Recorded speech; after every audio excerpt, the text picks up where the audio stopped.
দিনাজপুর বড় মাঠে আব্দুর রাজ্জাক সাহেব বক্তব্য দিতে আসতে পারবেন, শর্ত হলো এই যে সরকার বিরোধী কোনো কথা বলতে পাবেন না, এটা হলো শর্ত। তখন এইসব যুবকরা বলেছে আপনার শর্ত মানিয়ে লইলাম। তখন ডিসি অনুমতি দিয়েছেন, তার নাম শর্ত।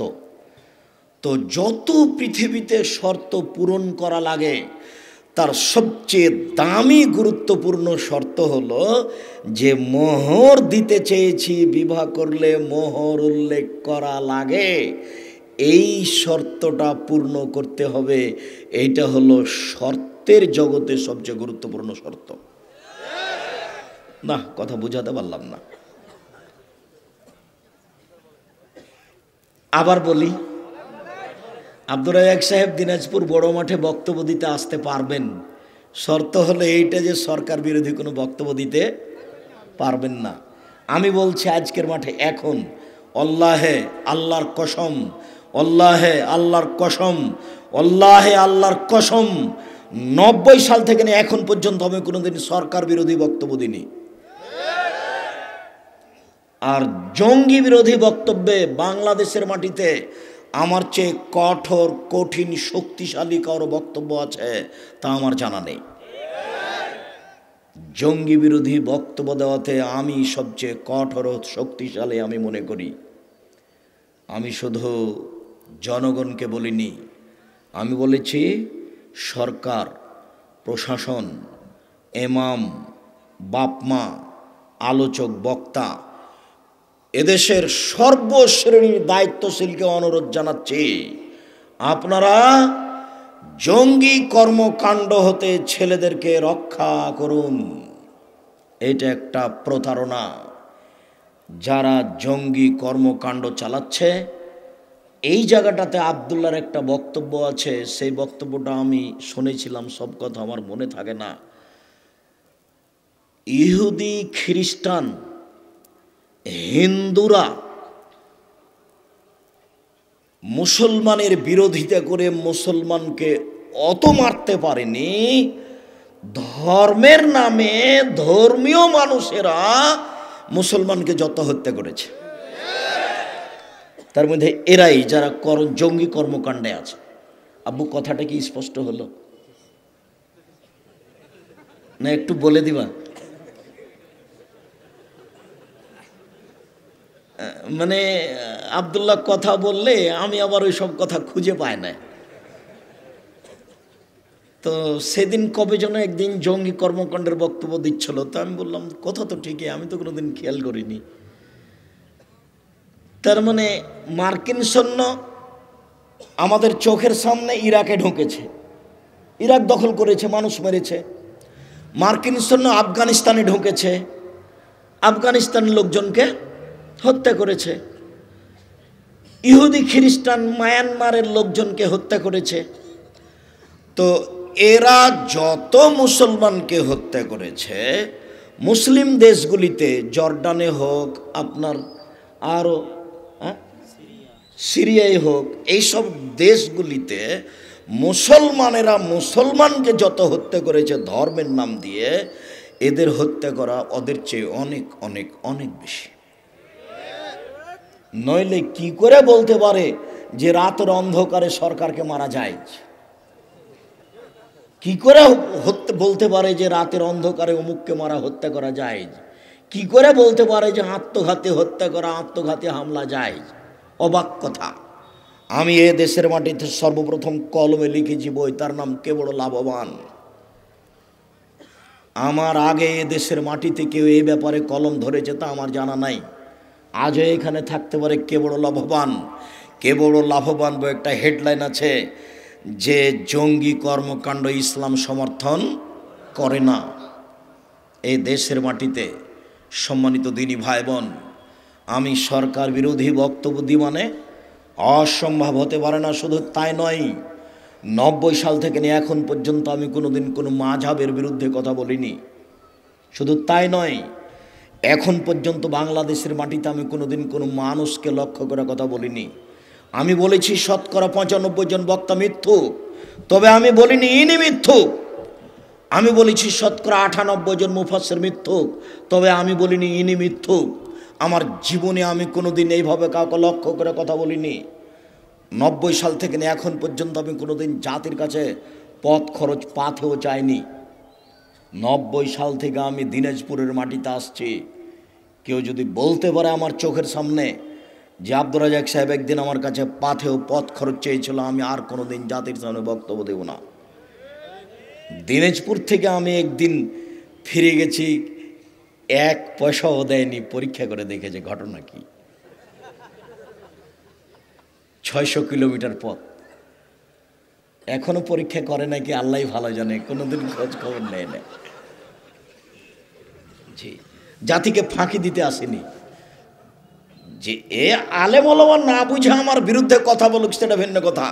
এই ছেলে, তোমাকে আরো বলছি, আমি আমার জীবনের বক্তব্য তুমি তলিয়ে দেখো। আমি 1 ঘন্টা জাতির সামনে যে হাদিস অনুবাদ করেছি, তোমার বর্তমান হুজুর তো দূরের কথা, বিগত 40 বছর থেকে নিয়ে এখন পর্যন্ত সময় থাকলো, দেখি তোমার নীতির হুজুর কে এত হাদিস অনুবাদ করেছে। তুমি আমার বিরুদ্ধে কথা বলতে গেলে কেন? যারা দায়িত্বশীল আছে তাদেরকে ক্ষিপ্ত করো কেন? আমি কোনোদিন অপ্রয়োজনীয় কথা বলিনি। আজকেও তোমাকে বলছি, আমি বলেছি যে কাজী সাহেবের খাতাকে টয়লেট পেপার হিসেবে ব্যবহার করতে হবে, এই খাতা এরও যোগ্যতা রাখে না। এই বাক্য অপ্রয়োজনীয় নয়, এটাই চূড়ান্ত কথা। শুনুন, যৌতুক ফেরত দিতে হবে 24 ঘন্টার মধ্যে। ভিক্ষা করা টাকা দিয়ে চাউল কিনে ভাত খেয়ে ইবাদত কবুল হবে। ভিক্ষা করা টাকা দিয়ে চাউল কিনে ভাত খেয়ে ইবাদত কবুল হবে। যৌতুকের টাকা দিয়ে চাউল কিনে ভাত খেয়ে ইবাদত কবুল হবে না। নাপিতকে ভাড়া দিয়েছেন যে ঘরটা, ওই ঘর ভাড়ার টাকা দিয়ে চাউল কিনে ভাত খেয়ে ইবাদত কবুল হবে না। আব্দুর রাজ্জাক সাহেব কেন এত বড় কথা কেন? নাপিত দাড়ি চাঁচে যে, আপনি যে নাপিতকে ঘর ভাড়া দিয়ে পাপ কাজের সহযোগিতা করেছেন, আল্লাহ পাপ কাজের সহযোগিতা করতে নিষেধ করেছেন। এই জন্য নাপিতকে ঘর ভাড়া দিয়ে ওই টাকা দিয়ে চাউল কিনে ভাত খেয়ে ইবাদত কবুল হবে না। আমি 3টে ওসিয়ত করেছি বা উপদেশ দিয়েছি বা অনুরোধ জানিয়েছি। 1, জীবনে কোনোদিন 5 ওয়াক্ত সালাত নামাজের সাথে আপোষ করিয়েন না। কোনোদিন বলতে পাবেন না যে কাল থেকে পড়ব, জীবনে কোনোদিন বলতে পাবেন না।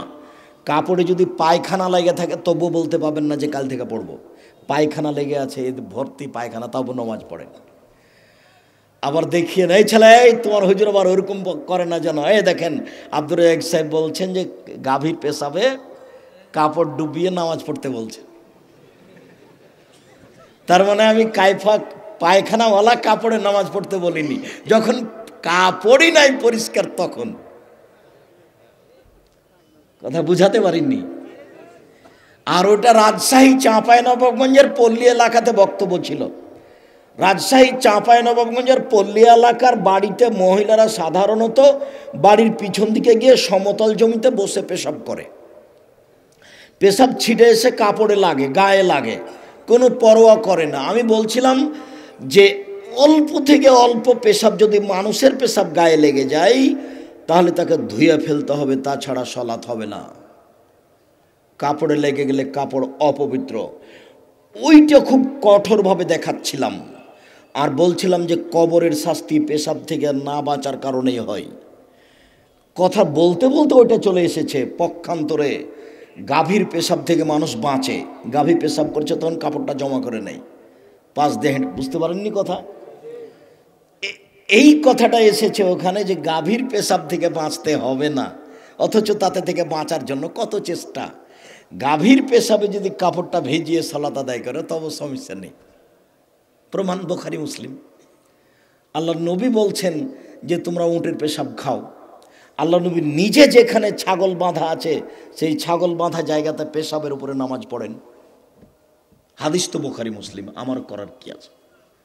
আম গাছে জাম ধরতে পারে ধরে না, অমাবস্যা রাতে চাঁদ উঠতে পারে উঠে না, শোয়ের ছিদ্র দিয়ে লাঙ্গলের ফল ঢুকতে পারে ঢোকে না, শোয়ের ছিদ্র দিয়ে লাঙ্গলের ফল ঢুকে যেতে পারে, আম গাছে জাম ধরে যেতে পারে, অমাবস্যা রাতে চাঁদ উঠে যেতে পারে, এগুলো ঘটে যেতে পারে। আমি যে কথা বলছি এতে সন্দেহ আছে বলে কিয়ামত পর্যন্ত চেষ্টা করলে সরিষা ঢোকানো যাবে না, যা বলছি তাই থাকবে। জাতির যদি রাস্তাঘাট করে দিতে না পারি, জাতির যদি স্কুল কলেজ করে দিতে না পারি, জাতিকে চূড়ান্ত সঠিক ধর্ম দিতে পারবো ইনশাআল্লাহ। ধর্মের ব্যাপারে জাতিকে ফাঁকি দিয়ে পরকাল হারাতে রাজি নই। জাতিকে ফাঁকি দিতে আসেনি, আবারও ভালো করে বুঝুন। সম্মানিত দিনী ভাই বোন, আল্লাহ বলছেন অভিভাবককে বলে বিবাহ করো, মোহর দিয়ে বিবাহ করো। রাসূল সাল্লাল্লাহু আলাইহি ওয়াসাল্লাম বলেন, এ মাশারা শাবাব, এই যুবক দল শোনো, মানিস্তাতা মিনকুমুল বাত ফালিয়াতাজাওয়াজ, তোমাদের যারা বিবাহ করতে চায় যদি তার ক্ষমতা থাকে সে যেন বিবাহ করে।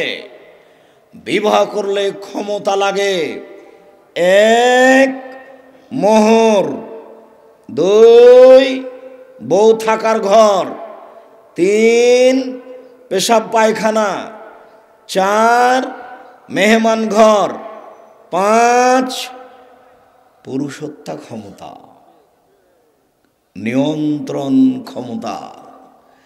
নিয়ন্ত্রণ ক্ষমতা নেই এইরকম কাপুরুষ বিবাহ করতে পাবে না।